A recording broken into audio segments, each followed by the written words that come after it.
अभी मैं हूँ दिल्ली एयरपोर्ट पे और मैं यहाँ से जा रहा हूँ बैंकॉक। ऐसा रहा नहीं है, यहाँ पे काफ़ी सारे डॉक्यूमेंट मांगते। जब मैं यहाँ एयरपोर्ट आया तो यहाँ पे बोर्डिंग पास देने के लिए बहुत नखरे करे थे।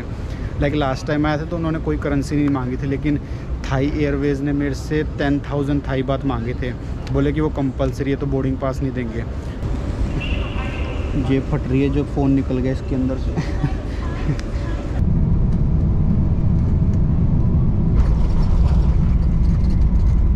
गाइज मैं अभी जस्ट थाईलैंड पहुंचा हूँ और यहाँ पे मेरी फ़्लाइट राइट टाइम थी। ये बहुत सारा चेंजेस कर रखा है। लाइक लास्ट टाइम इस तरीके से चेयर वगैरह ये सब नहीं थी क्वारंटीन की वजह से। अब यहाँ पे ये लोग थाई पास वगैरह चेक करते हैं, तो हम लोग उसके बाद में इमिग्रेशन के लिए जाएंगे। तो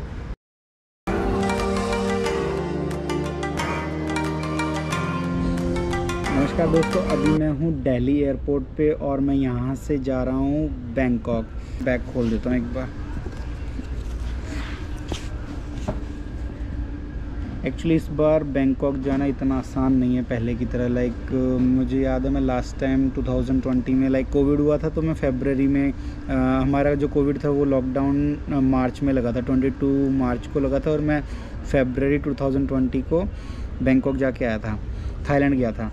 तो वहाँ तब गए थे, तब इतना काफ़ी ज़्यादा स्मूथ प्रोसेस था और बहुत ईजी था। गाइस ये सब देख देख के मेरे घर वाले मुझे घर से नहीं छोड़ रहे थे, यही रीज़न है बस ये।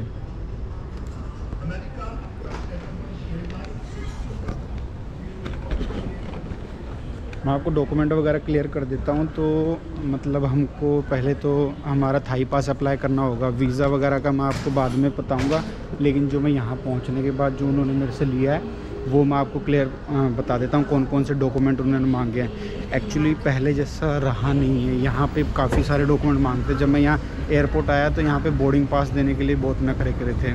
लाइक लास्ट टाइम आया था तो उन्होंने कोई करेंसी नहीं मांगी थी, लेकिन थाई एयरवेज़ ने मेरे से 10,000 थाई बात मांगे थे। बोले कि वो कंपलसरी है तो बोर्डिंग पास नहीं देंगे। तो उसके बाद में उन्होंने मेरे से मेरा थाई पास मांगा था, जो कि आपको 7 या 8 दिन पहले अप्लाई करना होगा, और आपका पासपोर्ट और इंश्योरेंस कंपलसरी है, जो कि $20,000 को कवर करता हो। तो ये चीज़ें कंपलसरी है। ये डॉक्यूमेंट मिनिमम डॉक्यूमेंट है जो आपको चाहिए ही चाहिए। मेक श्योर अगर आप प्लान कर रहे हो तो आप $10,000 अपने साथ 10,000 बात अपने साथ लेके आइएगा। तो ये चीज़ें कंपलसरी है। गाइज मैं अब आप लोगों को डॉक्यूमेंट्स वगैरह क्लियर कर देता हूँ, कौन कौन से डॉक्यूमेंट्स हम लोगों को यहाँ पे चाहिए लाइक थाईलैंड में एंटर करने के लिए। तो अगर आप टेस्ट ऑन गो प्लान के लिए जा रहे हो तो आप लोगों को 1 दिन का क्वारंटीन होटल बुक करना पड़ेगा, जिसके अंदर आपको SHA++ extra plus hotel book करना पड़ेगा, जो कि आपको अराउंड 8,000 से 10,000 के बीच में पड़ेगा। लाइक मैक्सिमम आप कोई सा भी सर्च कर लो वो 9,000 या फिर 10,000 के बीच में पड़ने वाला है। और एक आपको RT-PCR टेस्ट चाहिए। नहीं, अगर आप 1 अप्रैल के बाद से ट्रैवल कर रहे हो तो आपको RT-PCR नहीं चाहिए। लाइक प्री डिपार्चर RT-PCR होता है तो वो चाहिए नहीं, तो RT-PCR चाहिए नहीं। और थाई पास अप्लाई करना पड़ेगा, जो कि आप लोगों को 7 या 8 दिन पहले करना पड़ेगा। बिकॉज मेरा थाई पास 4 दिन में आया था। और आपको मैं यहाँ पे स्क्रीन पे कुछ 2 जीमेल आईडी मेंशन कर दूँगा, उनकी सपोर्ट आईडी है, जो कि अगर आपका थाई पास लेट हो जाता है तो प्लीज़ वहाँ पे मेल कर दीजिएगा। और 2 या लाइक विदिन 5 to 6 आवर्स के अंदर बार बार उनको मेल कीजिएगा अगर आपकी फ़्लाइट 2 या 3 दिन में है, ताकि आपका थाई पास बहुत जल्दी आ जाए। और आजकल काफ़ी स्कैम भी चल रहे हैं, तो आप उनका ध्यान रखिएगा। और तीसरी चीज़ है, आपको इंश्योरेंस चाहिए होगा। बिकॉज इंश्योरेंस वो चाहिए, अगर मैं आपको रिकमेंड करूँगा थाई एक्सा से ही कीजिएगा। बिकॉज थाई पास जब अप्लाई करते हो तो अगर आपने कोई इंडियन इंश्योरेंस अप्लाई किया, जैसे टाटा AIG या फिर कोई भी इंडियन कंपनी है, वो सस्ते ज़रूर है, लाइक 600-700 में आपको मिल जाएंगे। लेकिन दिक्कत आपको ये हो जाएगी कि वो थाई पास आपका अप्रूव नहीं होगा, रिजेक्ट हो जाएगा। तो मैं आपको सजेस्ट करूँगा कि थाई एक्सा का थाई पास आप लोग अप्लाई कीजिएगा, मैं डिस्क्रिप्शन में लिंक दे दूँगा। और एक चीज़ का सबसे ज़्यादा ध्यान रखिएगा, जब आप लोग एयरपोर्ट पे आओ तो यहाँ पे जो मैंने पर्सनली एक्सपीरियंस किया इस बार 2020 के अंदर, बिकॉज लास्ट टाइम मैं 2020 में आया था, 2022 में बहुत ज़्यादा डिफ़िकल्ट हो गया। लाइक मुझे याद है कि लास्ट टाइम उन्होंने मेरे से कुछ नहीं मांगा था, लेकिन इस बार उन्होंने आपकी करेंसी भी मांगेंगे। अगर आपके पास कितनी करेंसी है वो कंपलसरी मांगते हैं। तो आप अपने साथ 10,000 थाई बात कैरी करके रखिएगा और आप रिटर्न फ़्लाइट टिकट लेके आइएगा। और मोस्ट इम्पॉर्टेंट, जैसे एक दिन का आपने होटल बुक किया है तो आप अपने बाद में जैसे 10 या 15 दिन रुक रहे हो तो आप वो 10 या 15 दिन की होटल बुकिंग भी कर लीजिएगा। बिकॉज़ कई लोग होते हैं वो सिर्फ वो क्वारंटीन होटल की बुकिंग दिखाते हैं और वो लोग एक्सेप्ट नहीं करते हैं। तो वो चीज़ मैं आपको, जब मैं थाईलैंड पहुंचूंगा तो वो चीज़ आपको क्लेरिफाई करूंगा, कैसा मेरा इमिग्रेशन जाता है, तो वो सारी चीज़ें मैं आपको क्लेरिफाई कर दूंगा धीरे धीरे।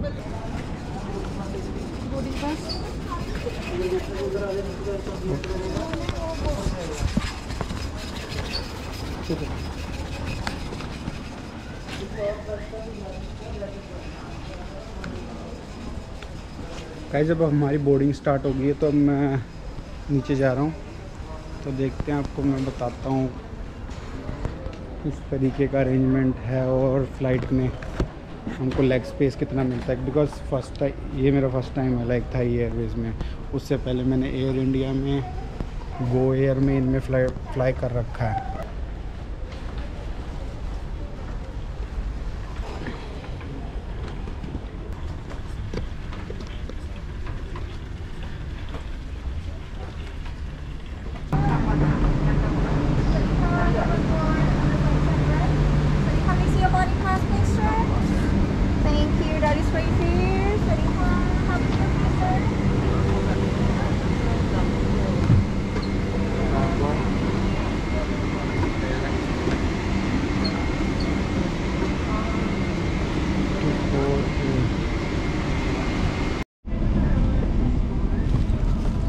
गाइस लेग स्पेस तो ठीक ठाक है, मतलब शायद। और ये बाहर का एरिया है और हमको यहाँ पे स्क्रीन दे रखी है, पता नहीं क्या ये स्क्रीन दे रखी है।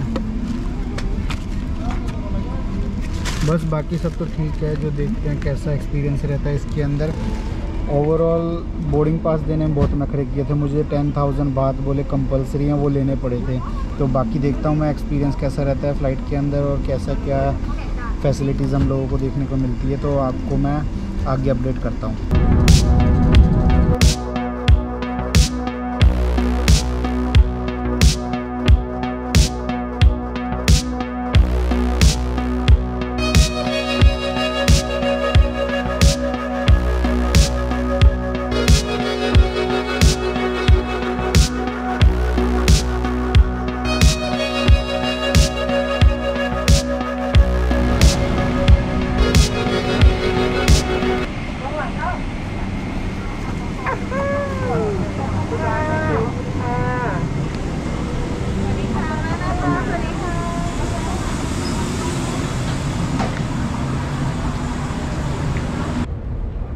गाइज़ मैं अभी जस्ट थाईलैंड पहुंचा हूँ और यहाँ पे मेरी फ़्लाइट राइट टाइम थी और मैं यहाँ से अब आगे जा रहा हूँ। यहाँ पे लास्ट टाइम अगर हमने प्रोसेस किया तो लास्ट टाइम मैं 2020 में आया था, तो उस टाइम पे कुछ ज़्यादा डिफ़िकल्ट प्रोसेस नहीं था। तो अब देखते हैं यहाँ पे कैसा प्रोसेस रहता है 2020 के अंदर, और देखते हैं कि कैसे क्या डॉक्यूमेंट्स मांगे जाते हैं हम लोगों से। उसके बाद में आप लोगों को मैं क्लेरिफिकेशन देता हूँ कौन कौन से डॉक्यूमेंट नेसेसरी थे और इमिग्रेशन कैसा रहता है।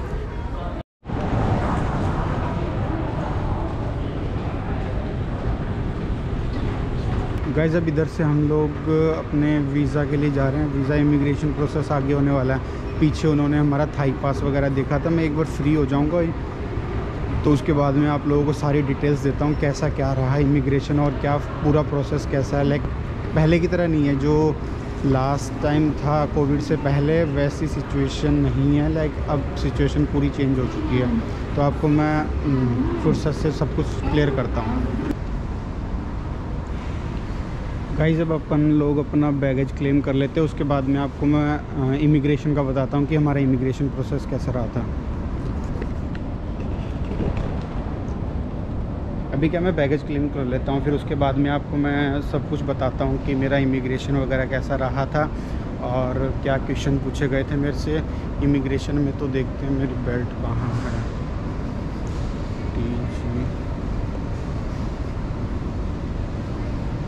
TG 316 या ये रही।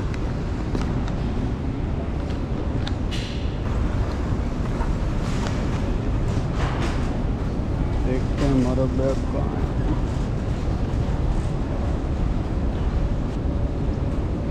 अभी बैंकॉक में टाइम हो गया 6-7 हो गया। मतलब मेरा जो प्रोसेस था इमिग्रेशन का वो हार्डली मेरे को मतलब मान लो 15 या 20 मिनट लगे होंगे। Where is my bag?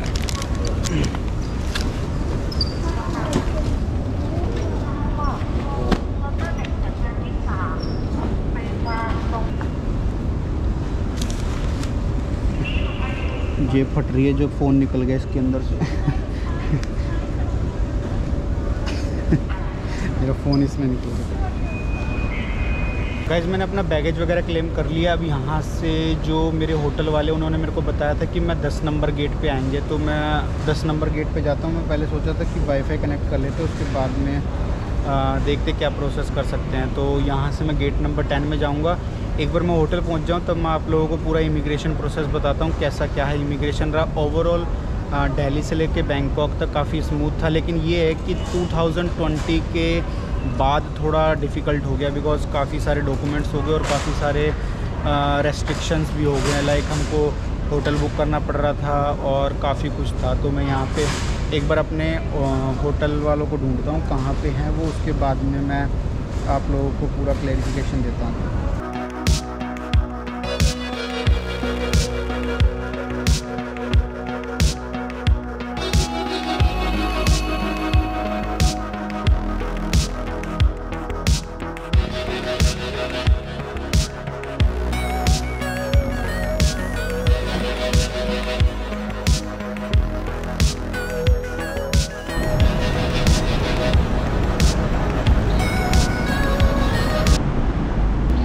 Guys यहाँ से हम लोग अपने जो क्वारंटीन होटल है उसकी वैन आ रखी है, कार या वैन आ रखी है, तो उसके अंदर जाएंगे। तो देखते कौन सी कार है हमारी।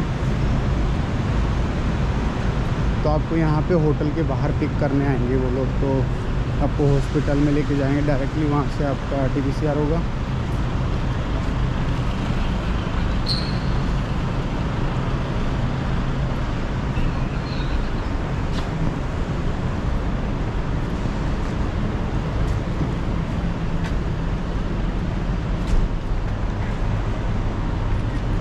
ไปเดียวไปหน้ารถไหมคริสต์มาส Yeah.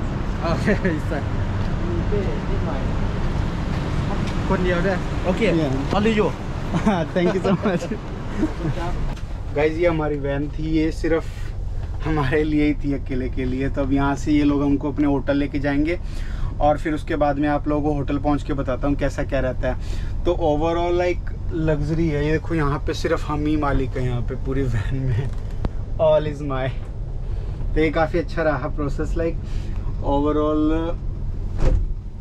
मैं आपको होटल पहुंच के बताता हूँ कैसा क्या आपको रहेगा। बाकी सारा यहाँ पे आपको थोड़ा सा दिखा देता हूँ बैंकॉक के बाहर कैसा है सीन है।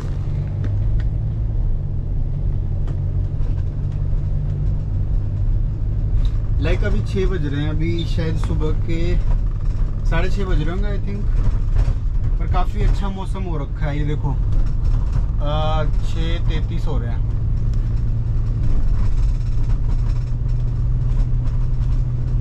आई थिंक हम लोगों को यहाँ से 35 या 40 मिनट्स लगने वाले हैं हमारा होटल जहाँ पे।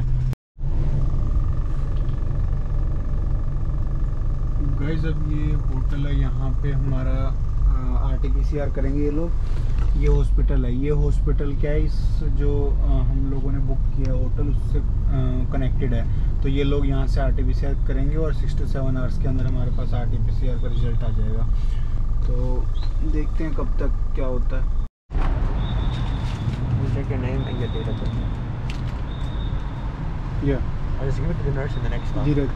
Just give it to the nurse in the next Okay, stop. next stop. Yeah, Okay. Okay, sure. So it's Friday 5, we do it by itself after 5 days. 5th day. Yeah. Okay, sure. Thank you. अब हम लोगों को ये सब दिया इन लोगों ने। तो अब ये सब, ये तो 5th डे के लिए जो हम लोगों को सेल्फ एंटीजन टेस्ट करना है।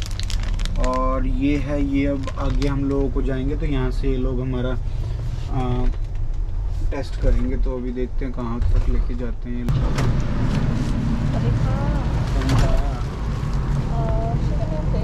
धीरज।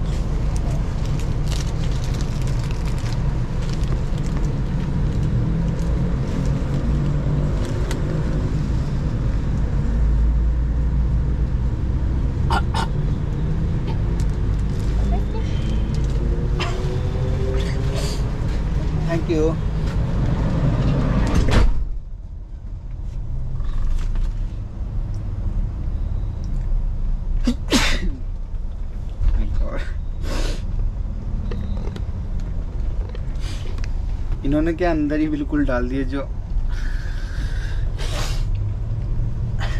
अब यहाँ से हमारा RT-PCR हो गया।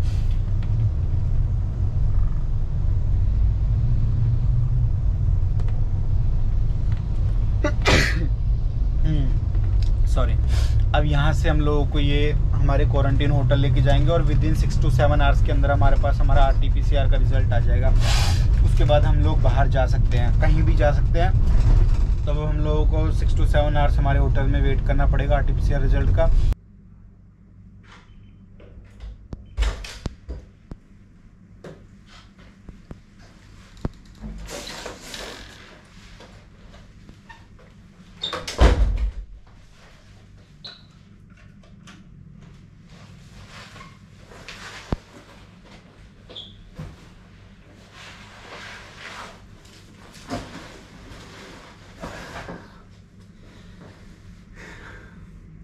गाइस फाइनली हम लोग अपने होटल पे पहुंच चुके हैं और आप लोगों को अब यहाँ पे मैं एक बार फ्रेश हो लेता हूँ, फिर सारा प्रोसेस बताता हूँ कि क्या क्या हुआ था और क्या हम लोगों को देखने को मिला है यहाँ पे प्रोसेस में।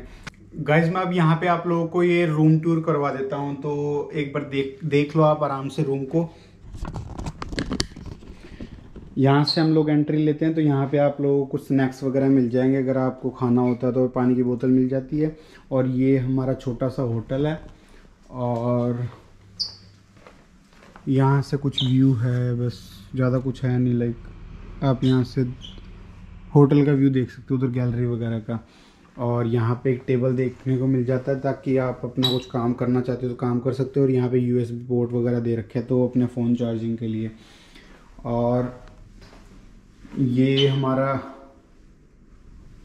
फ्रेश होने के लिए यहाँ पे सिंक है और ये बाथ टब भी दे रखा है यहाँ पे, तो ये काफ़ी अच्छी चीज़ है यहाँ पे। और ये यहाँ से आप नहा सकते हो। तो मतलब छोटा सा रूम है, ज़्यादा इतना लाइक फैंसी नहीं है कि आप लोगों को बहुत कुछ देखने को मिल रहा है रूम के अंदर। लेकिन ये है कि आपको यहाँ पे 10,000 के आसपास खर्चा हो जाएगा। लाइक जैसे ही आप लोग होटल बुक करते हो तो वहाँ पे ये लोग क्वारंटीन पैकेज वगैरह इंक्लूड करके 10,000 के आसपास बन जाता है पैसा। तो मतलब 9 to 10,000 तो फिक्स है कि आपको इतना पे करना ही होगा। तो बाकी तो आप लोगों को मैं नेक्स्ट वीडियो जो आएगा इमिग्रेशन वगैरह का उसके अंदर क्लैरिफाई कर दूंगा चीज़ें, लाइक कितना पे किया था मैंने होटल का और इमिग्रेशन कैसा था, सारी चीज़ें क्लियर कर दूंगा। तो thank you so much for this video. मिलते हैं अपने नेक्स्ट वीडियो में। Bye bye.